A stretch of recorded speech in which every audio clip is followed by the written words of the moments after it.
India's not only adapting technology, but it's actually leading the way. मैंने technology को democratise कर दिया है।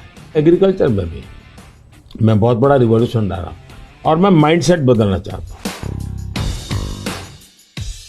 महिलाएं तुरंत नई चीजों को स्वीकार करती है, ये मेरा अनुभव है मेरे देश में। आपकी जिंदगी का सबसे संतोषजनक पल कौन सा आया होगा? When you see people using the technology, that's been very gratifying. How India sees AI. हमारे यहाँ बच्चा पैदा होता है तो आई भी बोलता है, AI भी बोलता है। I am using my NaMo app. ये मेरा फोटो बूथ है। अब आप सेल्फी ले लीजिए इस पर। मेरे साथ आपके जितने भी फोटो होंगे सारे इस पर आ जाएंगे। You're one of the hardest working people ever.